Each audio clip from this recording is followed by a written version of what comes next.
Nos es grato compartir con usted recursos espirituales para su edificación personal.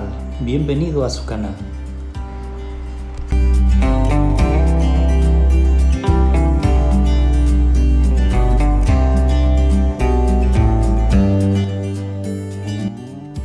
En el Evangelio según San Lucas, en el capítulo 6, vamos a leer los versículos del 46 al 49. Dice la palabra de Dios: ¿Por qué me llamáis Señor, Señor, y no hacéis lo que yo digo? Todo aquel que viene a mí y oye mis palabras y las hace, os indicaré a quién es semejante. Semejante es al hombre que al edificar una casa, cavó y ahondó, y puso el fundamento sobre la roca. Y cuando vino una inundación, el río dio con ímpetu contra aquella casa, pero no la pudo mover, porque estaba fundada sobre la roca. Mas el que oyó y no hizo, semejante es al hombre que edificó su casa sobre tierra, sin fundamento, contra la cual el río dio con ímpetu, y luego cayó, y fue grande la ruina de aquella casa.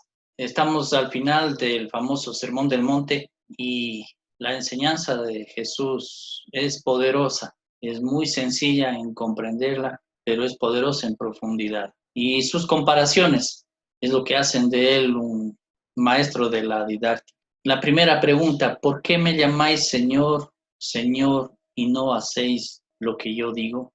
En dos aspectos, al menos, nuestro Señor Jesucristo fue reconocido cuando Él ya murió, fue sepultado y resucitó. En el famoso sermón, en el día de Pentecostés, el apóstol Pedro, a una muchedumbre que estuvo escuchándole, él les dijo: sepa ciertísimamente toda la casa de Israel que a este Jesús, a quien vosotros crucificasteis, Dios le ha hecho Señor y Cristo. Bueno, tenemos dos nombres importantes aquí para Jesús: Señor y Cristo, conocido también comúnmente como Salvador. Y son dos palabras que nos gustan a nosotros. De hecho, todos coincidimos en que queremos que Jesús sea nuestro Salvador, y es nuestro Salvador.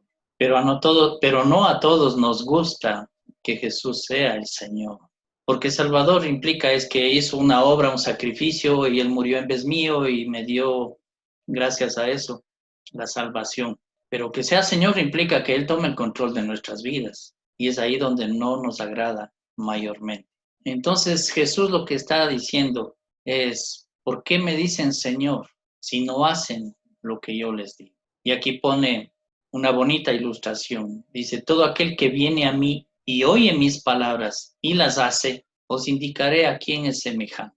Entonces tenemos aquí el acercamiento de una persona o de las personas a Jesús. Dice: todo aquel que viene a mí. ¿Para qué se acerca a Jesús? Para oír sus palabras. Y está muy bien hasta ese punto. Pero aquí se desvían a dos partes. Los unos oyen las palabras de Jesús y las hacen, es decir, las cumplen.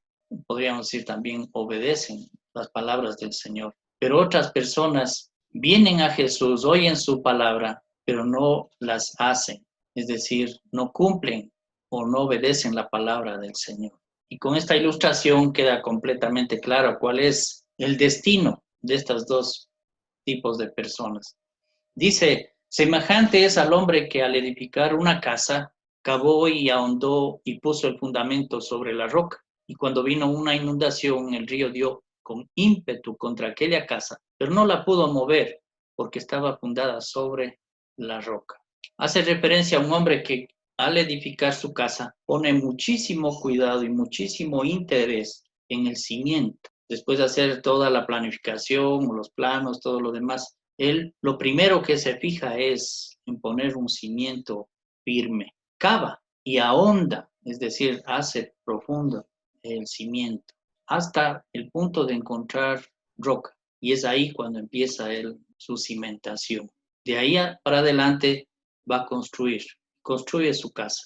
Dice: pero cuando viene una inundación, el río da con ímpetu contra aquella casa, pero no se mueve porque está fundada sobre la roca. Está garantizada para la vida de los seres humanos estos ríos impetuosos que vienen y golpean nuestra casa. Es una forma de decir que tendremos dificultades, problemas en la vida, y que todo dependerá en qué está fundada nuestra vida, en qué está cimentada nuestra vida. está cimentada en la roca que es Cristo. Hemos puesto nosotros nuestra vida a disposición de Él para que Él tome el control y señorío de nosotros y nosotros hacemos su voluntad. O como el segundo, dice más el que oyó y no hizo, semejante es al hombre que edificó su casa sobre tierra, sin fundamento, contra la cual el río dio con ímpetu y luego cayó, y fue grande la ruina de aquella casa. La otra persona también edificó su casa, pero lo hizo sobre tierra sin fundamento. Tal vez lo puso un poquito de cimiento, pero no sobre un fundamento sólido, fuerte. Entonces vino también el río y dio con ímpetu. También vinieron los problemas, las circunstancias difíciles, las necesidades, las pruebas, como queramos llamarles, y lo que hicieron es tumbaron la casa y fue grande la ruina. Muchas veces nosotros somos estos hombres independientes que sí aceptamos la salvación de Jesús, pero no aceptamos su señorío y queremos tener una vida independiente de Dios. Y lógicamente nosotros tomamos nuestras propias decisiones y etcétera, etcétera. Pero si no hay un fundamento, si no hay algo sólido que sostenga, entonces con las pruebas, con las dificultades, con las necesidades, con los problemas, vamos a ir a la ruina. Todo se va a destruir, todo se va a derrumbar. Y lo que nos está diciendo aquí Jesús es una enseñanza muy importante. Y es de que en la medida en la que a Jesús nosotros le pongamos como Señor de nuestras vidas y hagamos su voluntad, en esa medida nosotros tendremos la vida abundante que Él nos ofrece.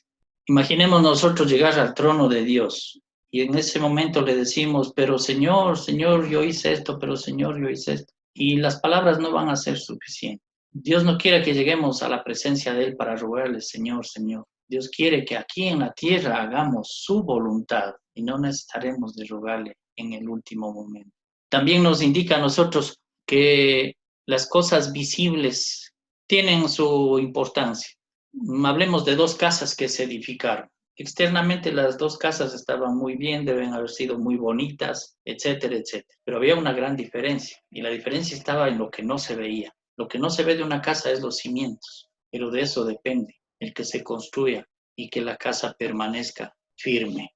Así es en la vida del creyente. El primer y gran trabajo y esforzado trabajo como cavar y ahondar significa meterse en la palabra de Dios, aprender de la palabra de Dios, escucharle a Dios diligentemente. Y esa es la forma de crear un gran cimiento. Entonces el trabajo para una construcción no empieza hacia arriba, como hace el segundo hombre.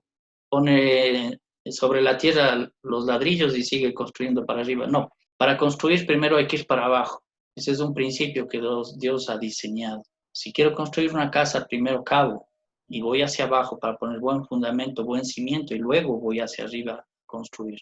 Y entonces eso va a permanecer. Es la vida de las plantitas. No crece primero la planta hacia la superficie, crece primero la raíz hacia adentro. Y mientras más profunda sea la raíz, entonces va a soportar y va a alimentar mejor a toda la planta. Y esos son los hermosos árboles que nosotros podemos ver. Los árboles que tienen muchos frutos, árboles grandes que dan sombra y que cobijan a otros seres que nos acompañan en esta vida. Pero así es la vida del creyente. Y recordemos, Dios ha puesto para que Jesucristo sea nuestro Salvador, pero también para que Él sea nuestro Señor. ¿Qué nos detiene para aceptar las dos cosas? Si queremos una vida abundante ahora y promesa para la siguiente vida, sigamos su consejo, aceptemos su invitación y pongámonos a las órdenes de Él.